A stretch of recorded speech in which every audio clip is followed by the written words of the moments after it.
Benvenuti al Giro del Mondo in 80 giorni, a cura di Radio Nostra, ogni martedì sera in diretta streaming dalle ore 21. Allacciatevi le cinture. Si parte. Buon ascolto.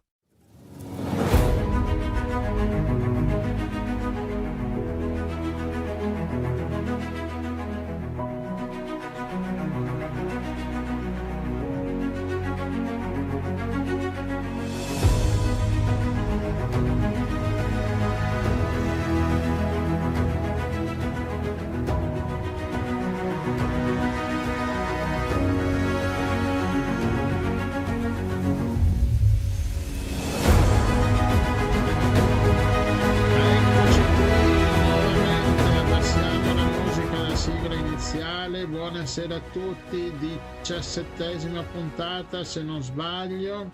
Stiamo volando, il tempo non è dei migliori, qua piove, nevica e è brutto tempo. Da te Rossella come va? Ma noi non abbiamo paura di niente perché abbiamo una mongolfiera super mega galattica e abbiamo pure la sciarpina. Bene, sentiamo se siamo collegati con Liegi, mi sembra di no, ancora no. Liegi avrà freddo. Oh, ma ci sarà la neve alta così e quindi forse si sarà colonnato tra le biciclette belghe. Vabbè, allora, dette queste 2 o 3 stupidaggini iniziali, direi di partire col primo brano e guarda caso si intitola il primo brano Bla bla bla bla.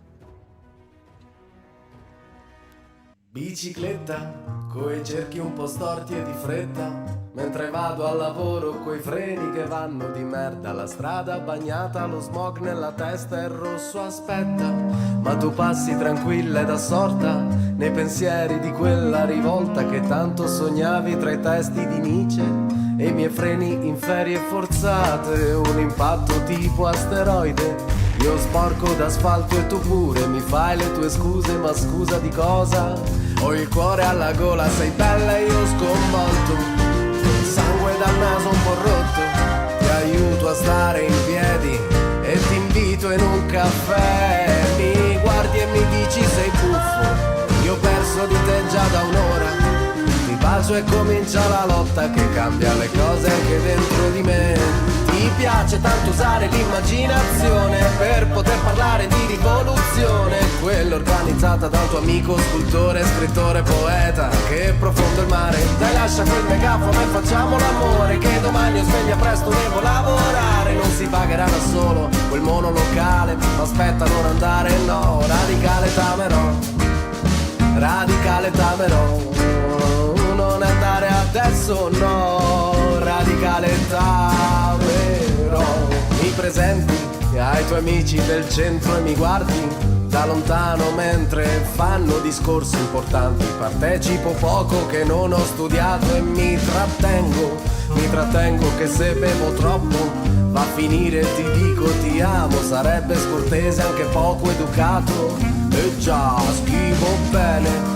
La tua amica che spesso mi chiede cosa sei tu per me, cosa voglio da te, esponendo teorie articolate su chi perde in amore. Sei bella e io sconvolto, col sangue dal naso un po' rotto, la manifestazione è andata male, entriamo in quel caffè. Mi guardi e mi dici ti amo, è meglio se usciamo dal retro. Da domani comincia la lotta che cambia le cose anche dentro di te. Ti piace tanto usare l'immaginazione per poter parlare di rivoluzione, quella organizzata dal tuo amico scultore, scrittore, poeta. Che profondo il mare, dai lascia quel megafono e facciamo l'amore, che domani io sveglia presto devo lavorare. Non si pagherà da solo quel monolocale, ma aspetta non andare, no. Radicale tamerò, radicale tamerò, oh, non andare adesso, no. Radicale tamerò.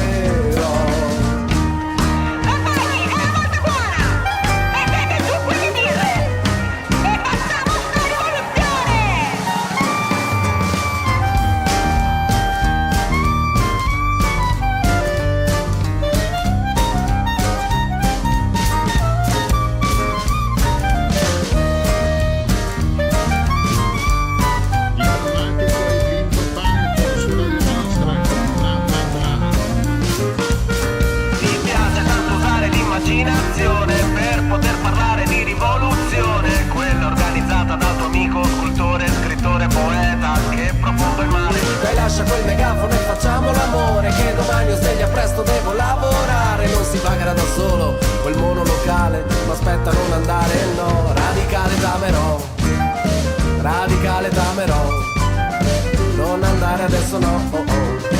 Radicale damerò.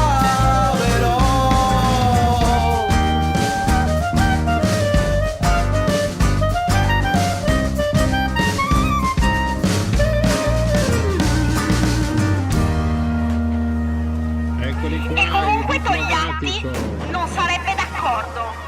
Togliatti non sarebbe d'accordo, ma noi sì, per andare a Che sentire sono in vita! il diplomatico e il Pinco Panco. Seguiteli nelle loro pagine social, così potete vedere i concerti dove suonano e quindi le varie località. Rossella, mettiamo la sigletta della prima ospite? Sì, Andiamo siamo vicini. Esatto, perché la prima ospite ha bisogno della sua sigletta. Marvella e champagne, stasera beviamo, per colpa del mio amor, per colpa del tuo amor. In Vino Veritas, la nostra rubrica a cura di Silvia Favarato. Ciao Silvia. Buonasera. Bentornata a bordo, la nostra sommelier. Stasera cominciamo perché abbiamo bisogno di darci un tono, quindi abbiamo bisogno, Silvia, del tuo aiuto. Certo che sì, sono pronta. Allora, questa ci eravamo fatti una promessa, no? Di parlare di come beviamo questo vino, con la bocca si suppone. Con la bocca, con le mani, l'importante è berlo, no, dai, scherzo. Allora, sì, l'argomento è molto importante, sono i bicchieri che negli anni sono diventati un oggetto proprio di arredamento importante di decorazione delle tavole, no? Di tutti gli italiani, ma anche insomma di tutto il mondo. Chiunque insomma vuole avere in casa dei bei bicchieri da sfoggiare insomma in tutte le migliori occasioni. Però poi tutti quanti abbiamo dei grandi dubbi sul quale bicchiere, in che occasione, come si usano, no? E allora stasera andiamo un po' più nel dettaglio, no? su questi bicchieri, ok? E allora inizio raccontando un po' quello che è la forma, no? Che un bicchiere da vino in generale deve avere. Abbiamo un piede, uno stelo dove la mano riesce a sorreggere il tutto, e poi c'è la coppa con in cima un bordo che è molto importante perché è quello che determinerà anche, oltre alla coppa, la scelta del bicchiere a seconda del momento o del vino che viene poi messo al suo interno. Quindi allora, dipende tutto dal bordo, dipende. Non necessariamente dal bordo, ma anche Però, dalla coppa insomma, e dalla forma più o meno rotondeggiante, perché ogni vino ha delle peculiarità ed è importante saperle. Allora, Però intanto, Silvia, scusa, quindi lo stelo sempre deve esserci. esatto, come un Cioè gabbo. non c'è più quel bel bicchiere da ombra, no? Che c'era nelle osterie da noi, quei bicchierini piccoli. No, perché purtroppo così si perde tantissimo a livello visivo, no? E anche olfattivo, nel senso che proprio il vetro così alzato ti dà la possibilità di vedere bene quello che c'è all'interno. Infatti quando poi si va a scegliere un bicchiere, ultimamente vengono scelti quelli di cristallo, perché sono molto più sottili e più brillanti e danno molta più trasparenza. Ora, l'aspetto negativo è che chiaramente il prezzo è molto più elevato e allo stesso tempo anche la fragilità, no? Perché un bicchiere insomma di cristallo messo in lavastoviglie ben poco dura. Vabbè. Dura quello che dura. esatto, no, molto poco perché poi fanno questi steli sottilissimi quando uno li va a asciugare, senti proprio fare croc, vabbè, ma però sono bellissimi, bellissimissimi. Detto questo, insomma, i bicchieri principali, no? I vini principali sappiamo che sono il bianco, il rosso e i vini dolci, giusto? E le Sì. bollicine. Quindi già si parla di 3 bicchieri, ma in realtà i bicchieri quanti sono? Voi lo sapete? Saranno tanti, saranno 300, 400. Tanti quanti i vini? No. No, sono 6, eh? Ah, 6 Sono bicchieri. 6. Sono 6 bicchieri, sì. Si parte dai vini bianchi leggeri, diciamo quelli senza pretesa, insomma, da tavola, no? Che hanno, insomma, sono profumati, ma non eccessivamente, hanno bisogno di un bicchiere, no? Che non disperda tanto il bouquet. E allora si parla del Renano, ok? È un bicchiere, insomma, come abbiamo detto, sempre con un piede, con il suo stelo, però la coppa è una coppa, insomma, abbastanza contenuta. Poi abbiamo, sempre per i bianchi, quelli un pochino più complessi, un po' più strutturati, un po' più aromatici, quindi questa persistenza un pochino più forte, dove andiamo anche a analizzare un pochino più a fondo quello che sono i colori. Allora a quel punto si prende quello che è un Borgogna. Eh, che anche ha una struttura a sua volta un po' più ampia. Anche un po' Questo più solida, Borgogna però, sembra, no? esatto, un po' più rotonda, no? Mm, Che hai sì. anche la possibilità di dare anche il giro, no? Sul bicchiere. Questo giro serve Mm. per ossigenare il vino, ma anche per vedere, no?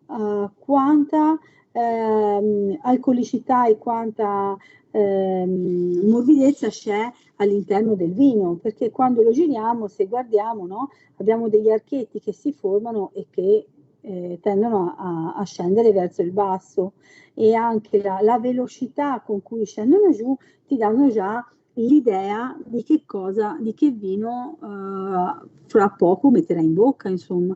Ma qua si va su quella parte della degustazione. Rimaniamo sui vini.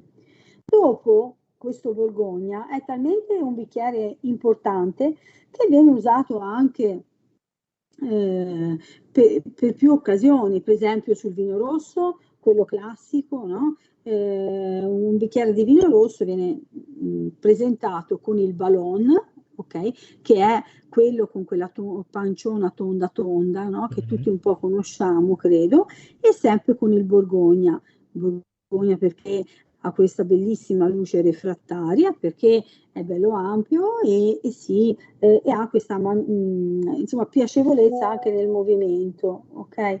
Sempre con i vini anche strutturati, abbiamo sempre ancora il Borgogna, ok? E anche il Barbaresco. Questo Barbaresco è un bicchiere un po' particolare, l'avete mai visto? Adesso lo vediamo un attimo che lo mettiamo. Eccolo qua il barbaresco. È un po' sinuoso. È un po', sembra un po' un tulipano, no? Sì, è vero. Lo vedete questa forma un po' così anche arrotondata, questa campanella che si apre. Questo serve per far uscire i profumi, ok? Perché un vino particolarmente intenso, particolarmente strutturato, dove ha dei profumi veramente importanti di legno, sia aromi primari ma anche secondari, come dicevo, di legno, di cuoio, di sangue, no? Questi profumi forti hanno bisogno di prendere da una parte aria e quindi abbiamo questa rotondità nel bicchiere e in più questa curvatura per farli ampliare, per farli uscire bene allo scoperto.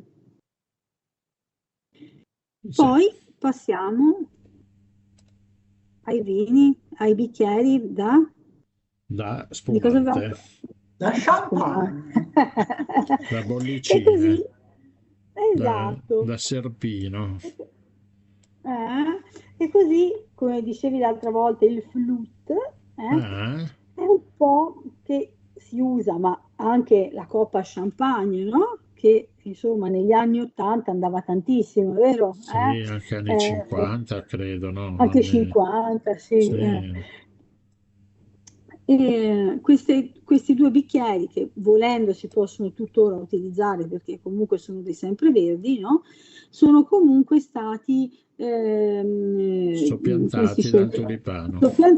Dal tulipano, esatto, perché il tulipano ti permette di vedere proprio nello specifico quello che è il perlage del vino, perché c'è bisogno proprio di brillantezza, no? All'interno del bicchiere e questo, diciamo, questo bicchiere te lo garantisce e riusciamo a vedere anche se la bollicina è una bollicina che sale veloce, se è una bollicina grossa, fine, se ne so, se ha, come dicevo prima, girando il bicchiere, se come scendono gli archetti. E questo fa sì che uno già visivamente abbia già l'idea di quello che metterà in bocca, perché alla fine quando si parla di visivo, no? La domanda è: ma quello che vedo poi è quello che sentirò? No? Tutto bello, sarà anche buono. E poi l'ultimo bicchiere. Qual è l'ultimo vino di cui non abbiamo parlato? Vediamo se Sì, attenti. io lo so perché lo so. Ah. Lo so, lo so, Allora, lo so e perché la ho le Martella? immagini. Sono quelli Eh, dei vini dolci marsalati, no? esatto, ma anche i passiti, i O i Sauternes, no? passiti, Che, sì. che sono dei vini straordinari, no? Che spesso vengono anche messi da parte, no? Perché comunque uno preferisce sempre prendere qualcosa di secco, mentre abbiamo questi vini che si abbinano benissimo con i formaggi, gli erborinati, e hanno anche loro bisogno del loro bicchiere, che è più piccolo, ok? Che ha sempre questa bella panciotta tonda che permette anche lì di prendere aria, perché anche loro, insomma, hanno la loro bella struttura, e in più hanno questa curvatura un po' come quella che è il barbaresco, no?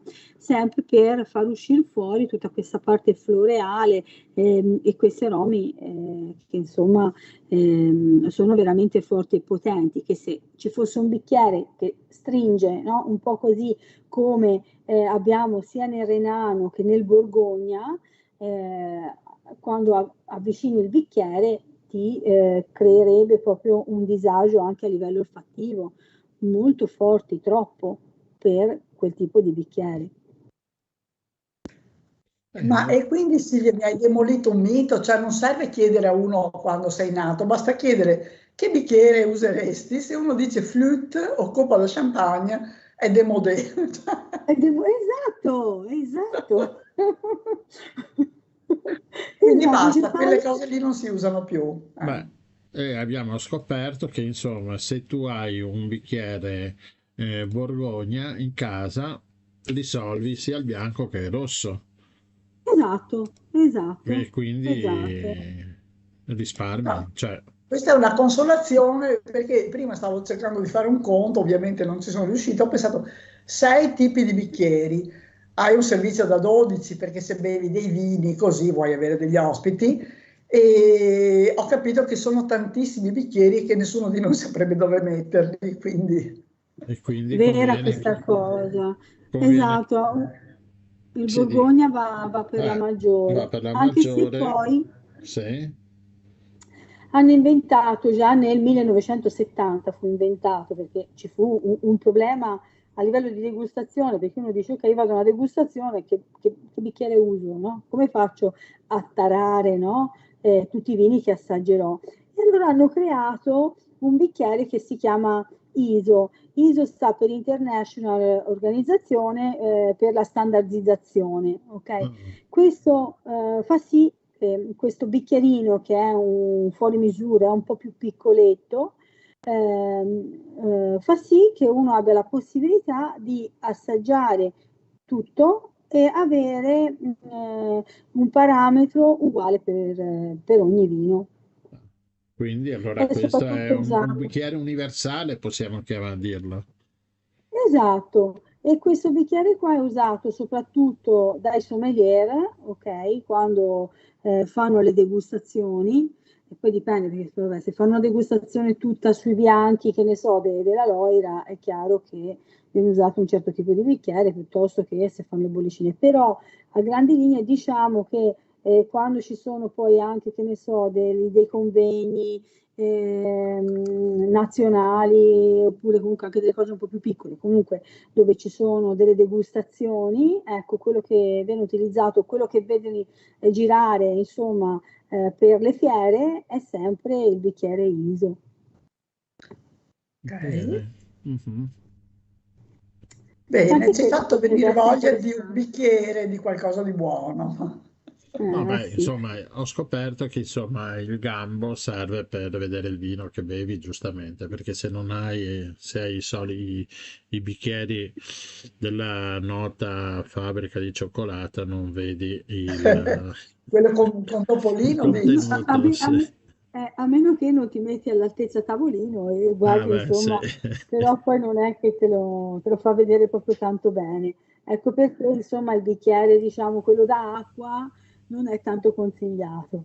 Ma c'è Ecco. anche un problema di temperatura, Silvia, casomai, cioè se io versassi il vino in un bicchiere d'acqua, come dici tu, o in un bicchiere da ombra, come si vedeva nelle osterie, tu prendi in mano tutto il bicchiere, quindi forse alteri anche un po'. Esatto, esatto. Poi lì, eh sì, tanti poi lo prendono così in mano, insomma, come se fosse una gran coppa, ma è molto sbagliato. È proprio Cioè sbagliato, si è deve molto, molto tenere sbagliato. dallo Si deve stelo, tenere neanche dallo stelo, perché il dalla degustatore lo base. tiene dalla base, esattamente, che Ah, così riesce capito. anche a gestire il giro, mentre se lo tieni dallo stelo si riesce, ma insomma, sì, e così non si alterano non si altera la temperatura del vino, che poi a seconda della tipologia di vino ci sarà una temperatura di servizio.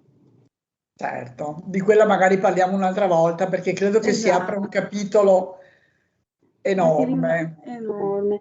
Io spero che questa cosa, insomma, dei bicchieri sia stata abbastanza chiara e esaustiva, perché mi rendo conto che, insomma, abbiamo detto tante cose e non sono facili. No, no, No, ma Come, insomma, no, insomma, si è capito bene, benissimo l'uso del bicchiere, quale bicchiere usare. Chi dopo va a vedere sul video li vede, li abbiamo inseriti, quindi si dà un'idea di cosa comprare, cosa serve. Il Borgogna va bene per tutti. un E po' un passaporto. poi, esatto, e poi prendetevi quegli altri più bombati. Dopo ci sono anche, suppongo, i bicchieri per i superalcolici, ma quello è un altro campo. esatto, perché Eh, poi lì, sì, anche lì poi negli ultimi anni sono uscite fuori un sacco di mode, un sacco di cose di forme. interessanti, Mhm. di forme. Ora però non voglio Bene, parlare dai. adesso che si mischia troppo le cose, però Sì, Allora, ecco, no, esatto. sono no, molto interessanti. mettiamo via per un'altra puntata. Sì, perché ogni bicchiere ha il suo perché, insomma. E Bene, cosa? Ok. va bene Grazie Silvia, Silvia. grazie mille e cin cin. Abbiamo imparato Eh, qualcosa. Un brindisi e poi ci vediamo per un brindisi non con il flute, no, ma no, No, con abbiamo capito, no? con il con il, tulipano. con il tulipano, perciò tutti in Olanda a bere il vino. Avere bollicine, Eh, esatto. esatto. Va bene, grazie mille Silvia, ci sentiamo alla Grazie Silvia, prossima. ciao. E allora a Radica... presto Sì? eh, con un nuovo argomento. Sì, Allora poi d'accordo. decideremo. Va bene? Un Ciao, abbraccio a grazie. tutti. Ciao, ciao, ciao, Ciao, ciao, ciao. ciao. Bicicletta, coi cerchi un po' storti e di fretta, mentre vado al lavoro coi freni.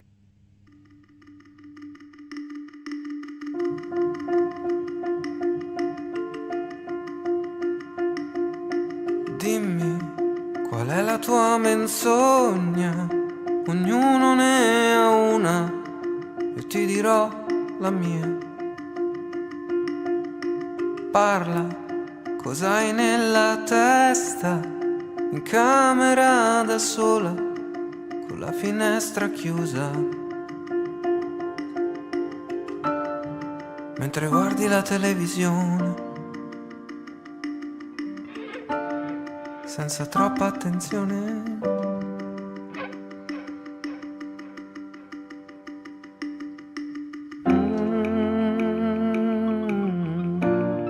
Come fai adesso? Vuoi solo dormire? Magari domani ti passo a trovare.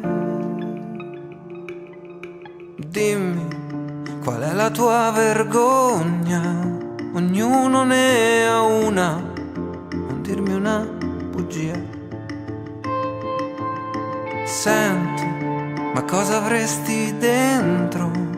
2 ore chiusa in bagno a rovinarti il viso, mentre ascolti la tua canzone, senza troppa attenzione.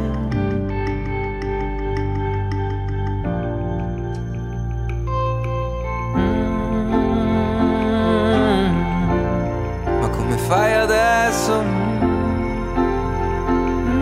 Che vuoi solo dormire? Magari domani ti passo a trovare. Capito adesso, ora stammi a sentire.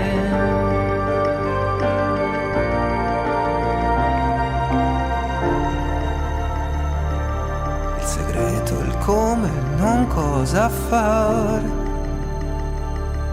Il segreto, il come, il non cosa fare. Il segreto, il come, il non cosa fare. Il segreto, il come, il non cosa. Come fai adesso? Vuoi solo dormire? Magari domani ti passo a trovare. Magari domani ti porterò al mare. Magari domani, magari domani.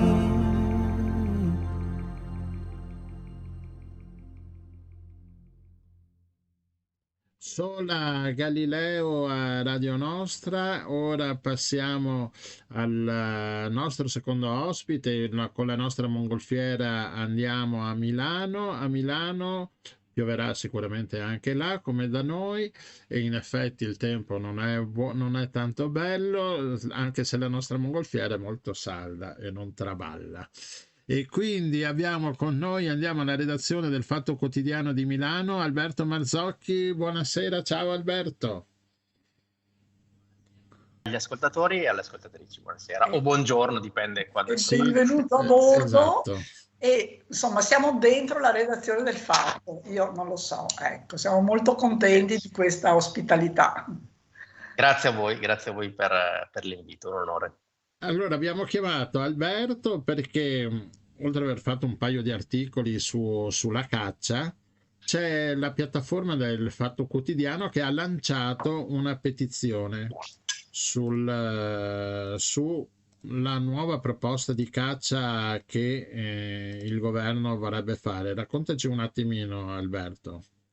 Sì, faccio una premessa, Sì. come hai detto giustamente, non è né una petizione né una raccolta firme contro la caccia, no? Ne sono state fatte tante negli anni di queste raccolte firme, che dipende dai punti di vista, insomma, per fortuna o purtroppo, dipende dai punti di vista, sono finite un po' in nulla, per l'abolizione della caccia. Questa invece è molto specifica, la petizione che abbiamo lanciato noi sulla nostra piattaforma che si chiama Io Scelgo, che ha questa ambizione di così rivaleggiare con piattaforme più note, è molto specifica, cioè chiede al Parlamento di bloccare una proposta di legge che è stata incardinata in Commissione Agricoltura verso la metà di gennaio di quest'anno, una proposta di legge di modifica della 157 del 92, quindi la legge sulla caccia che già esiste da ormai 32 anni. Questa è una proposta di legge che va a modificarla, che secondo noi ha dei grossissimi problemi, e quindi noi chiediamo al Parlamento di fermarla e sostanzialmente ai partiti di ritirarla. Ribadisco, anche... non è una raccolta firme. Sì, no, dicevo che secondo me, anche secondo l'Unione Europea, questa nuovo tipo di caccia forse non va proprio come la comunità europea desidera e vuole. Già siamo stati multati per il discorso dei richiami vivi, no? Dalla parte proprio ultimamente, il mese scorso, ci hanno calato un po' di soldi di multa, e questa nuova proposta va anche contro la legge europea, suppongo. Assolutamente, hai detto benissimo. Noi abbiamo appena ricevuto una sanzione per l'utilizzo del piombo nelle cartucce, che è una cosa vietata da una direttiva dell'Unione Europea dall'anno scorso. È un po' tutto un trend che va avanti, no? di questo governo, di questa maggioranza. Poi ciascuno può avere la propria opinione, però insomma è un trend di liberalizzazione e deregulation della caccia, no? E proprio sul piombo è stato fatto questo, cioè è stata trovata una norma, una legge per aggirare la direttiva dell'Unione Europea.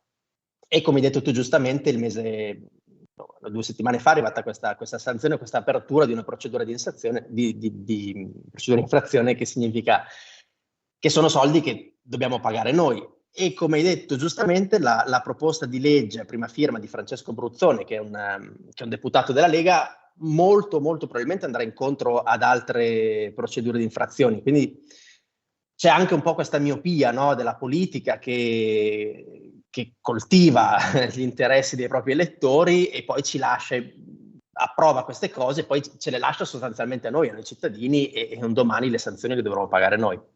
E così possiamo dire che l'Europa è brutta e cattiva. Bravissimo, esattamente, torna tutto. Il cerchio si chiude. Anche tempo fa della caccia, aprire la caccia anche ai sedicenni. Esatto, è partita, diciamo, dal punto di vista, no, della narrazione politica, è partita così. A fine dicembre è stata fatta è stata avanzata questa proposta di legge di Fratelli d'Italia, che conteneva a questo punto, che ovviamente ha suscitato grande scalpore, ed è intervenuto il ministro Francesco Lollobrigida, che è un cacciatore anche lui, è intervenuto e in 24 ore l'hanno ritirata. L'idea che mi sono fatto io è che sia stato tutto organizzato a livello politico, nel senso che prima è stata avanzata questa proposta e dopo 2 settimane quella della Lega, è stata incardinata quella della Lega, no? Del tipo, la spariamo altissima e poi un po' meno, un po' più moderata. Beh, a sparare loro sono abituati, però i problemi sono esperti a sparare, no? Che a Capodanno... Capodanno, noi qui abbiamo in Regione Lombardia abbiamo un consigliere di Fratelli d'Italia che è stato denunciato, che è un cacciatore, è stato denunciato pochi mesi fa per contraffazione degli anellini, no? dei richiami vivi. Non so se avete presente, no? Queste esche che vengono usate durante le migrazioni degli uccelli, insomma è stato denunciato dai forestali. E questa proposta di legge ha delle grandi problematiche, poi ciascuno può pensarla come vuole sulla caccia, può essere a favore, contro, può avere la propria idea. Io con cautela dico che è giusto che si rispettino delle regole, delle leggi, e che queste leggi si accordino in qualche modo con delle autorità scientifiche che ti dicono le cose, che ci fanno degli studi dietro, ecco.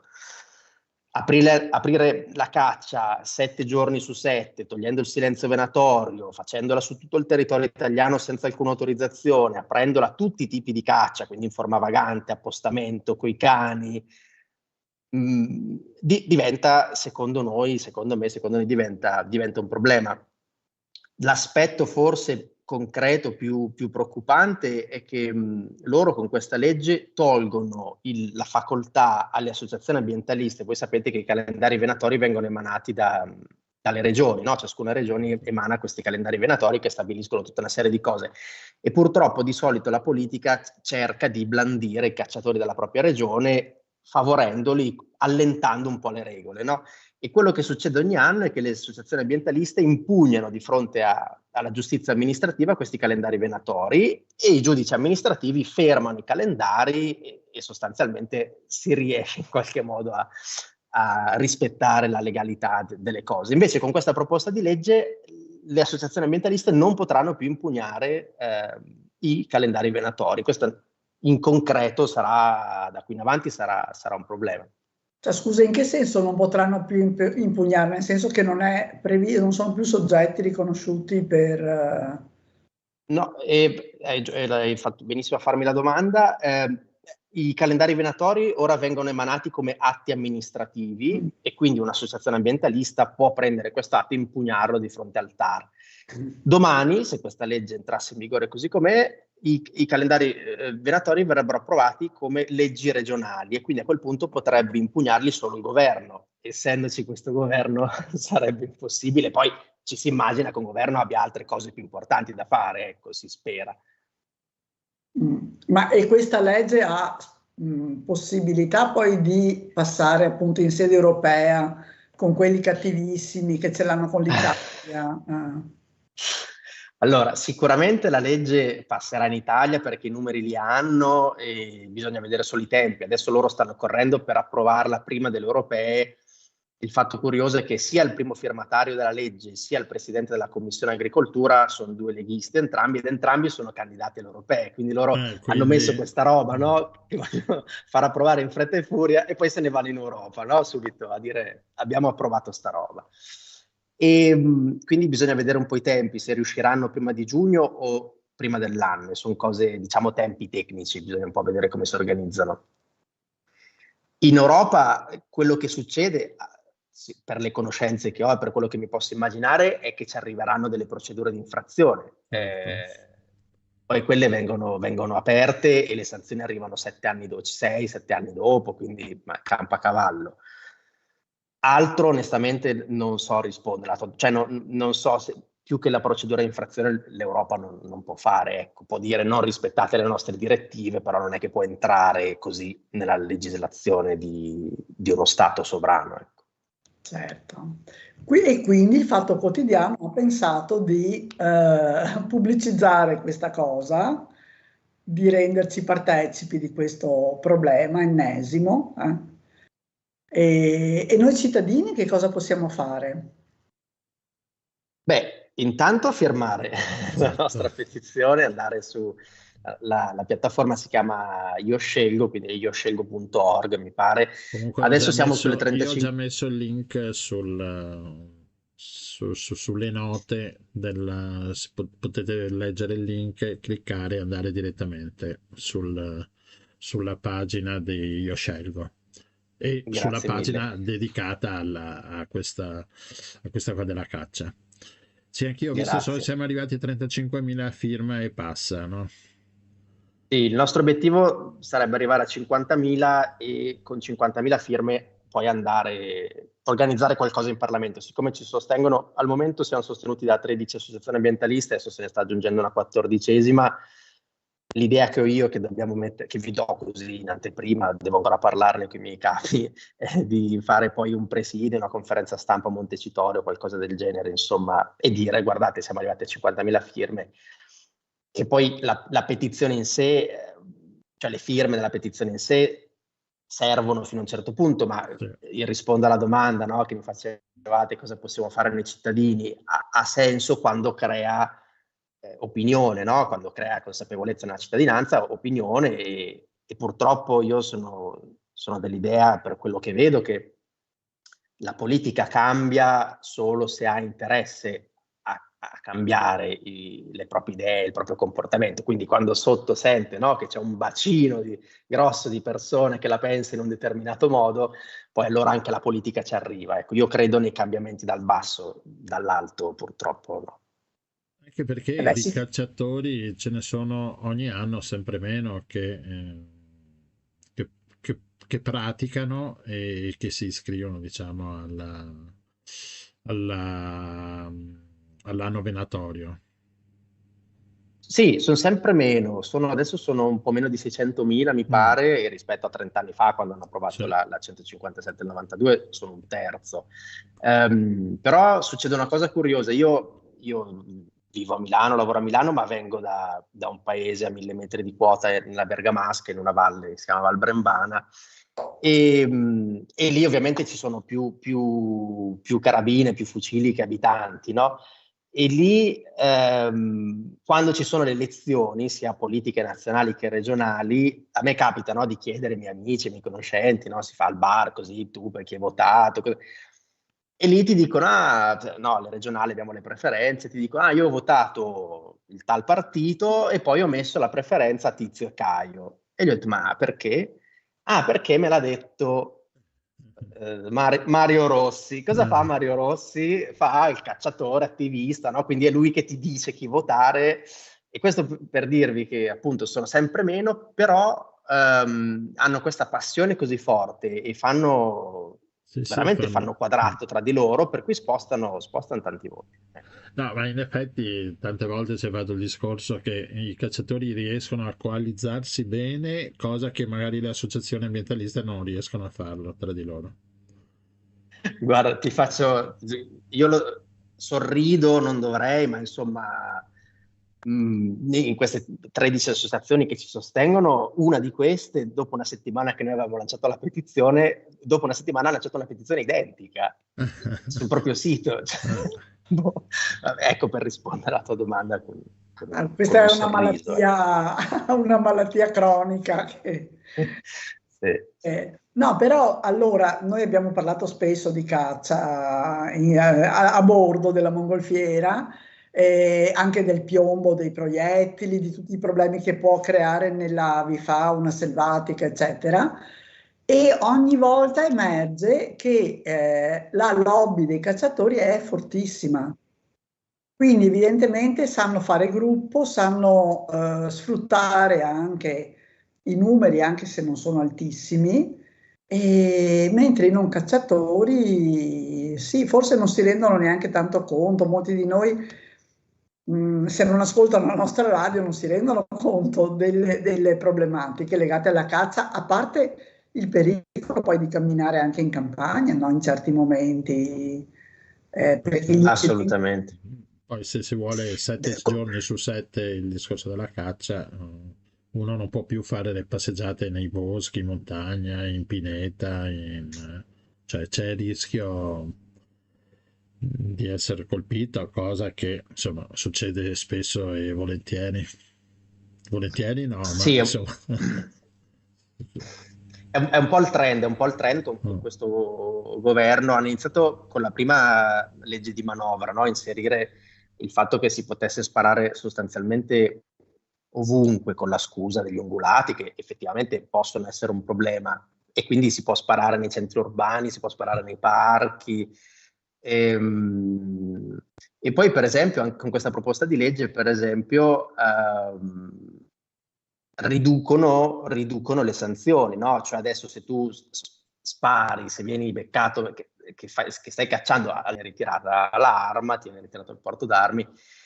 Invece con questa proposta di legge serve la reiterazione, quindi se ti becca la prima volta, amici come prima, e tu puoi andare avanti, serve la reiterazione, ecco. Quindi in effetti per le persone a cui piace fare escursionismo, andare nei boschi, eccetera, insomma, a me è capitato a fine dicembre nelle mie zone. Nel Veneto c'è una sanzione diversa: se il cacciatore spara in un centro abitato ha un tot di multa, adesso non mi ricordo di quanto, ma se un ambientalista va là con i fischietti per far andare via i cacciatori, hanno una multa doppia di quella del cacciatore che spara all'interno di un centro abitato. Insomma, queste sono le assurdità della nostra legge regionale Veneto sulla caccia. Questa mi mancava. Vabbè, però è tutto molto coerente in realtà. Allora, firmiamo, diffondiamo questa petizione molto volentieri, e io credo che arriveremo a più di 50.000 firme, perché comunque la sensibilità su questi temi è aumentata molto, e e quindi grazie anche a voi che l'avete lanciata e niente, vedremo, seguiremo le vicende, casomai se ci sarà un presidio, attenzione a mettersi gli elmetti che non si sa mai, e magari ci avvisi e volentieri insomma ascoltiamo di nuovo. Volentieri, grazie mille, siete stati gentilissimi, grazie dell'invito. Grazie mille a voi, grazie. Ciao. Buona serata. Ciao, altrettanto, ciao. Grazie mille.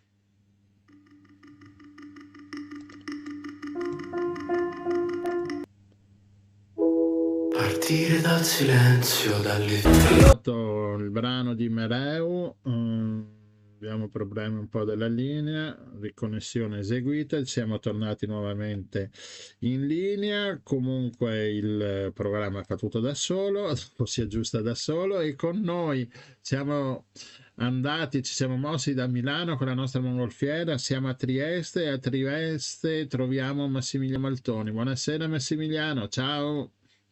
Buonasera a tutti, grazie per l'invito. Benvenuto a bordo.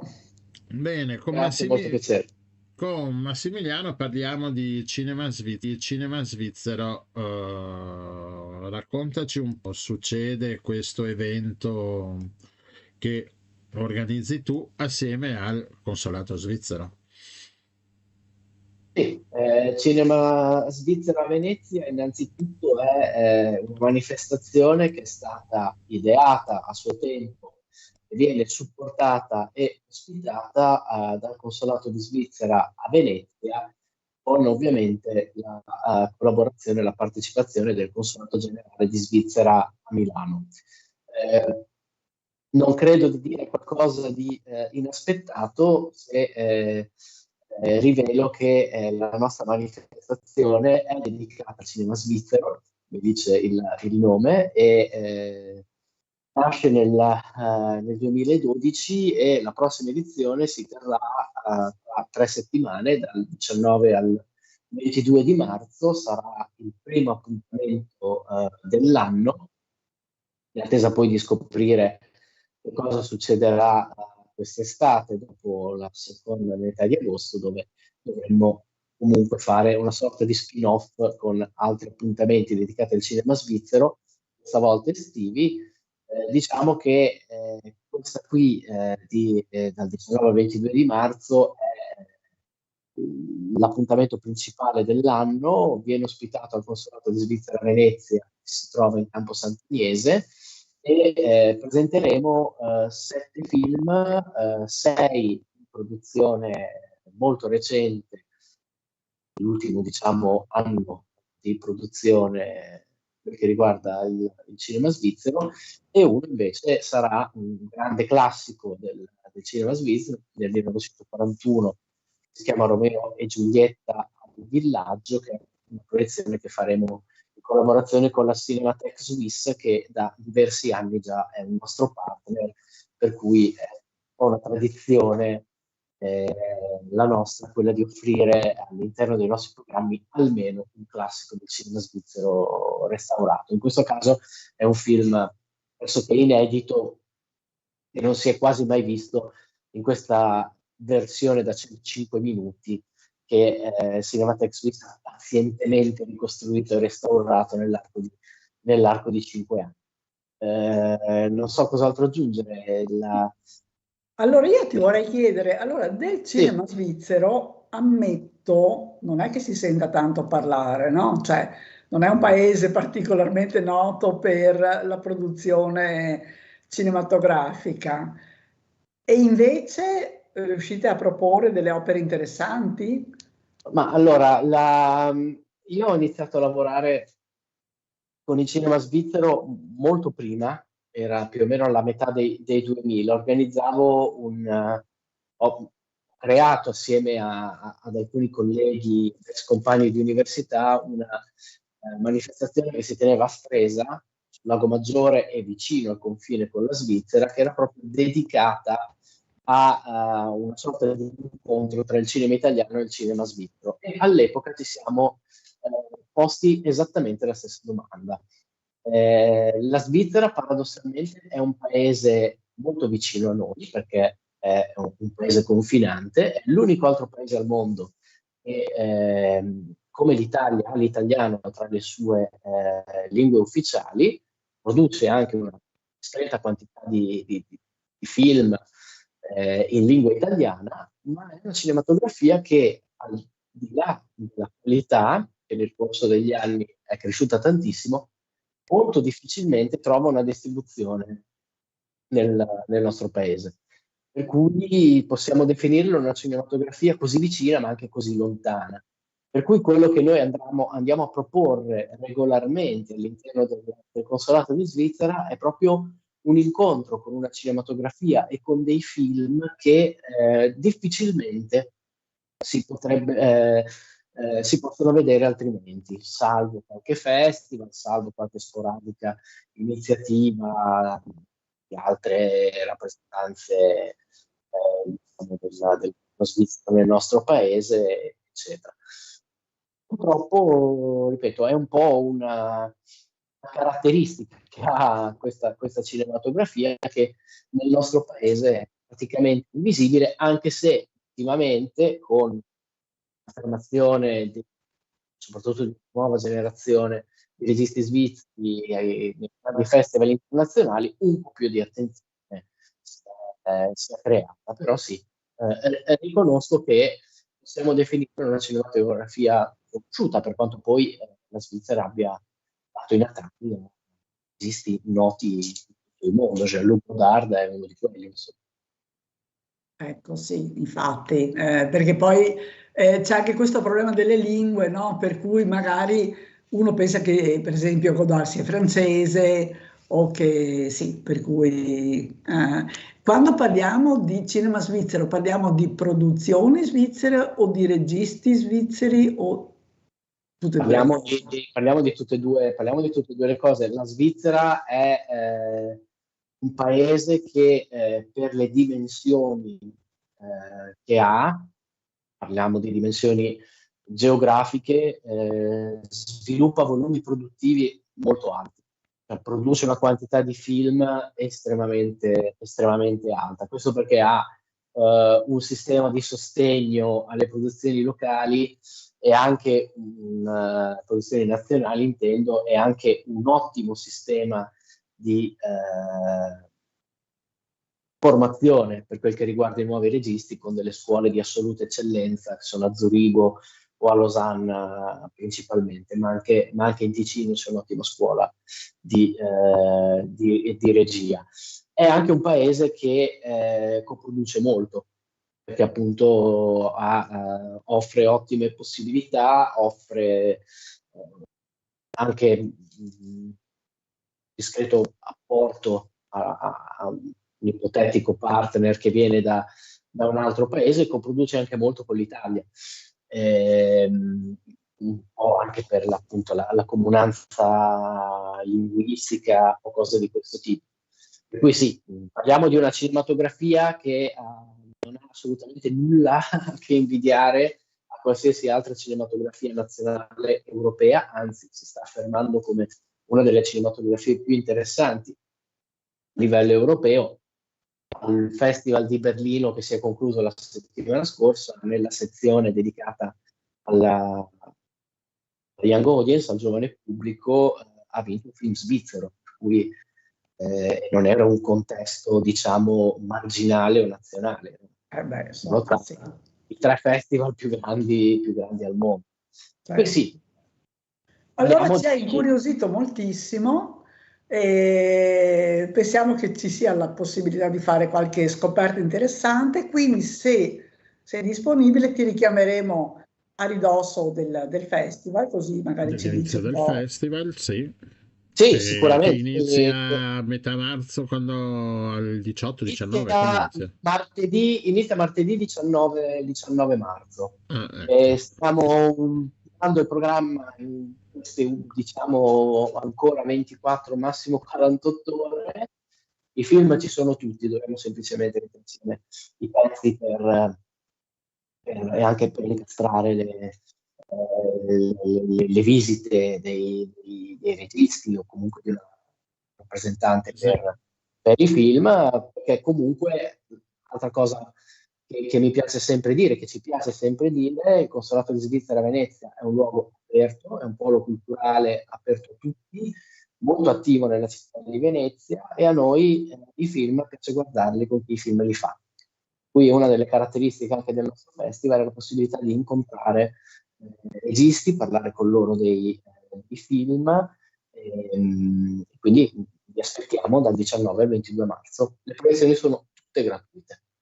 Sono gratuite, sono nella sala, diciamo nel primo piano, secondo piano del Palazzo Trevisan degli Ulivi, che è in Campo Sant'Agata, Campo vicino Sant'Agnese. Sant'Agnese, sì, scusa, vicino a... È anche facile da raggiungere col vaporetto che arriva alle Zattere, e quindi è lì a due passi. Sotto portico c'è il palazzo, c'è l'entrata del palazzo.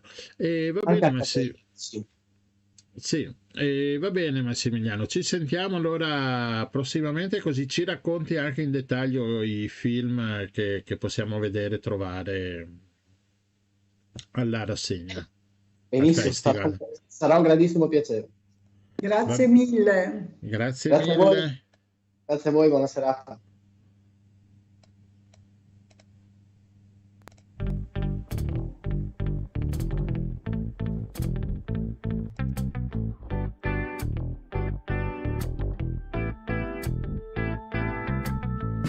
C'è chi mi guarda attraverso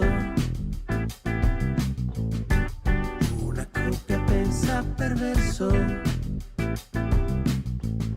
si ripara dalla pioggia estiva, sotto un dito di tetto un filo di saliva. Sono una donna di strada, io sono saracinesca.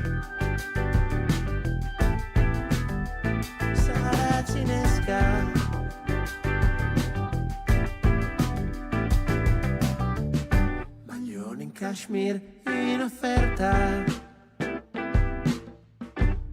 un furfante in avanscoperta. Chi lo sa se lui guarda me a metà, le mani che ora chiudono cassa al seno la commessa. Una donna di strada, io sono saracinesca.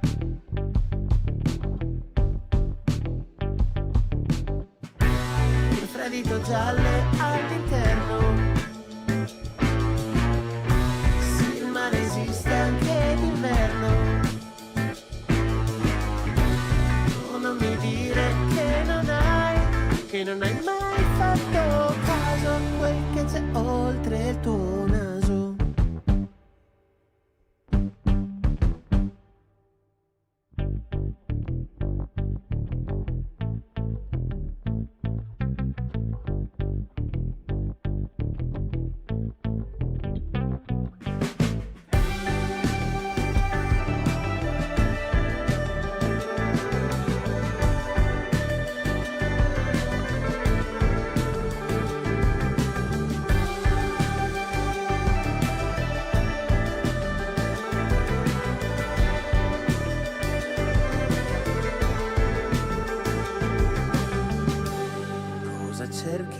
Attraverso,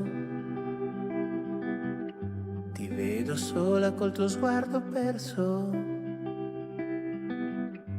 cerchi riparo dalle luci di questa strada mentre aspetti qualcuno che ti segua. Anche tu come me sei sara ma non cinesca.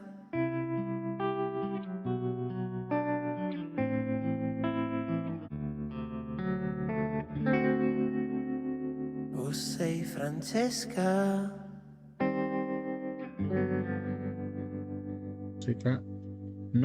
Non è Francesca, i ribaltavapori, guarda caso i ribaltavapori sono anche di Trieste, quindi stiamo proprio giochiamo in casa.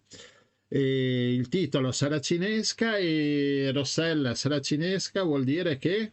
No, un attimo, aspetta. perché lo so che queste giornate mondiali di questo e di quello a qualcuno sembrano cose un po' inutili, un po' così noiose, un po' ripetitive, ma oggi è la giornata mondiale degli orsi polari.